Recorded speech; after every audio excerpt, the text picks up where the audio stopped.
The famous five. Five on Kirrin Island again. Dedicated to Zorah and Jazz. Apologies in advance for misreading, repeating myself, and losing the place. Chapter 13. Afternoon with Martin. By the time they reached the Coast Guard's cottage, the sun was out. It was a real April day, with sudden showers and then the sun sweeping out, smiling. Everything glittered, especially the sea. It was wet underfoot, but the children had on their rubber boots. They looked for the Coast Guard. As usual, he was in his shed, singing and hammering. "Good day to you," he said, beaming all over his red face. "I was wondering when you'd come and see me again. How'd you like this railway station I'm making?"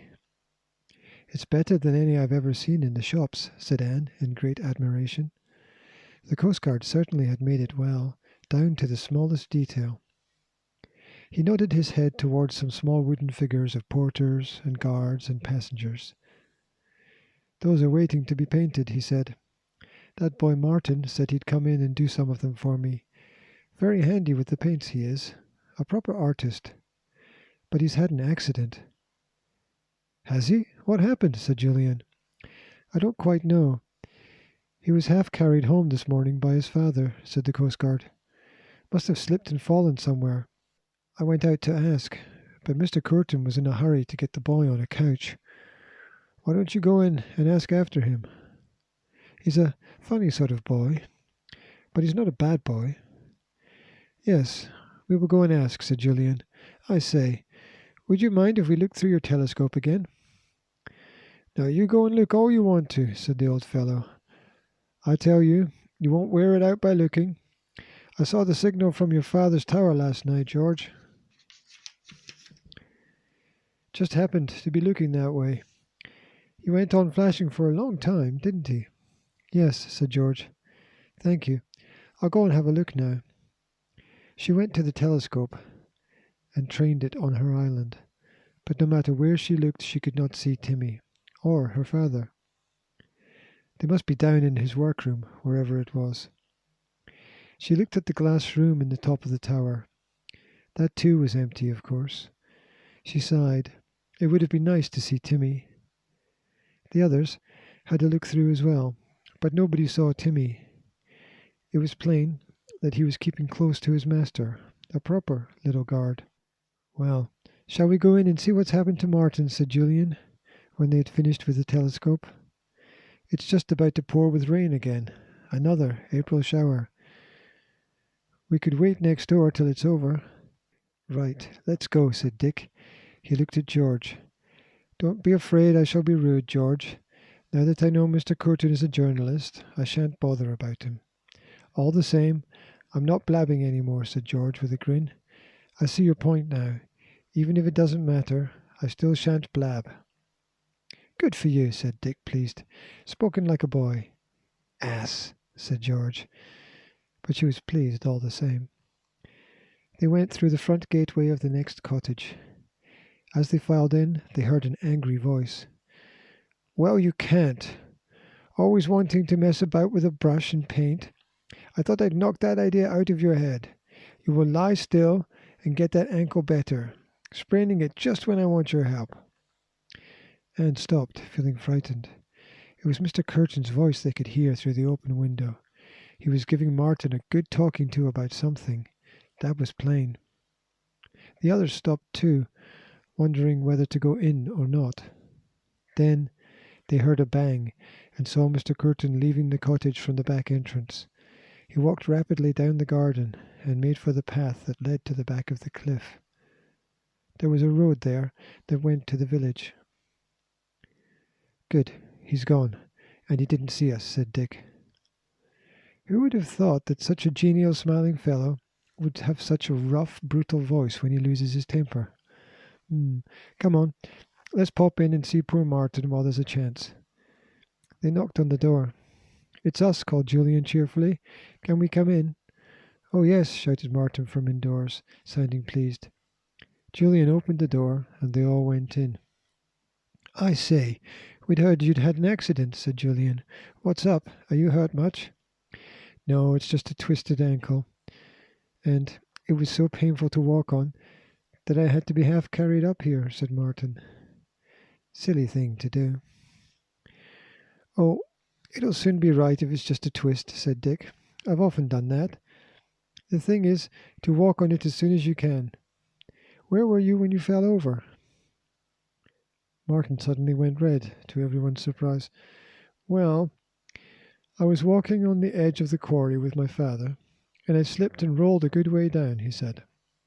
There was silence. Then George spoke. I say, she said, I hope you didn't go and give away our little secret to your father. I mean, it's not much fun when grown-ups share a secret. They want to go snooping about themselves, and it's much more fun to discover things ourselves. You didn't tell him about that hole under the shelf of the rock, did you? Martin hesitated. I'm afraid I did, he said at last. I didn't think it would matter. I'm sorry. Blow, said Dick. That was our own little discovery. We wanted to go and explore it this afternoon, but we thought it would be so wet that we'd fall down the steep slope. Julian looked at Martin sharply. I suppose that's what happened to you, he said. You tried clambering down and slipped. Yes, said Martin. I'm really sorry if you thought it was your secret. I just mentioned it to my father out of interest, something to say, and he wanted to go down and see it for himself.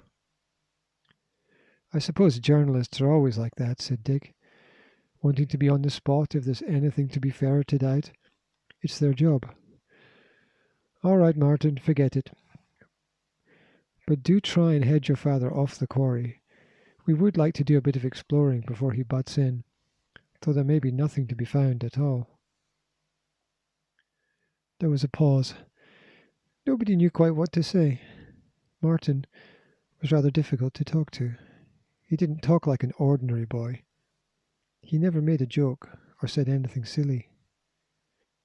Aren't you bored lying here? Said Anne, feeling sorry for him. Yes, awfully. I wanted my father to go in and ask the Coast Guard to bring me some little figures. I said I'd paint them for him. But he wouldn't let me. I simply love painting, even doing the little things like that, painting clothes on toy porters and guards, so long as I can have a brush in my hand and colours to choose from. This was the longest speech Martin had ever made to the 4 children. His face lost its dull, bored look as he spoke, and became bright and cheerful. Oh, you want to be an artist, I suppose, said Anne. I would like that too. Anne, you can't even draw a cat that looks like a cat, said Dick scornfully. And when you drew a cow, I thought it was an elephant. Martin smiled at Anne's indignant face. I'll show you some of my pictures, he said. I have to keep them hidden away, because my father can't bear me to want to be an artist. Don't get up if you don't want to, said Julian. I'll get them for you. It's all right. If it's good for me to try and walk, I will, said Martin, and got off the couch. He put his right foot gingerly to the floor and then stood up. Not so bad after all, he said. He limped across the room to the bookcase.